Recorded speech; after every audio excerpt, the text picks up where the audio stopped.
اپنا قلم بھی چلتا ہے تلوار کی. اب میں ہمارے کرم فرما علی جناب عرفان جعفری صاحب کو جنہوں نے اتنی اچھی نظامت کی دعوت دیتا ہوں کہ برائے کرم اپنے ضروری اشعار سے نوازیں.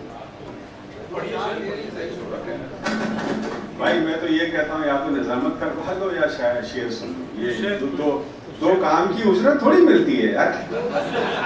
اور یہاں تو ایک بھی کام کی اجرت نہیں, اس لیے کہ اپنا پروگرام نہیں.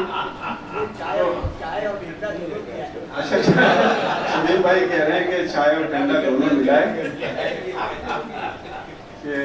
چلیے جتنی دیر میں وہ اشفے اور حمزے دکھاؤں گا اتنی دیر میں تمہیں شعر سنا دوں گا. سنے سنائے شعر ہیں, دیکھیں گے. یہ رہ گزارے شوق بھی کتنی طویل ہے, یہ رہ گزارے شوق بھی کتنی طویل ہے, کتنی طویل ہے. گھر سے چلے تھے سوچ کے 2-4 میل ہے. یہ رہ گزارے شوق بھی, شکریہ اشتیاق. یہ رہ گزارے شوق بھی کتنی طویل ہے.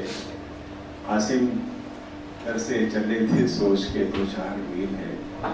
شعر سنے کہ ظلم و ستم نے مصر پہ قبضہ جما لیا. ظلم و ستم نے مصر پہ قبضہ جما لیا. موسیٰ کے انتظار میں دریائے نیل ہے. ظلم و ستم نے بڑی محبت ہے. ظلم و ستم نے مصر پہ قبضہ جما لیا. موسیٰ کے انتظار میں دریائے نیل ہے. اور اب اور غم ملے نہ ملے کوئی غم نہیں.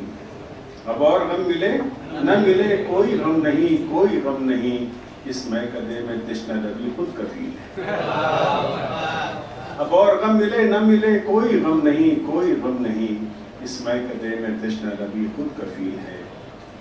اور غزل کا شعر جو سنانا چاہتا ہوں آپ کو کہ مجھ کو لگا کہ درد کی بارش کرے گا وہ. مجھ کو لگا کہ درد کی بارش کرے گا وہ. ایک زخم دے کر رہ گیا کیسا بخیل ہے.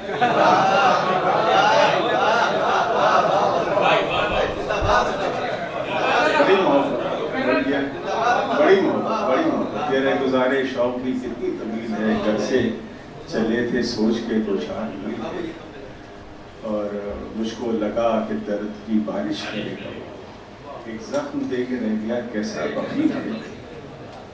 بہت شکریہ.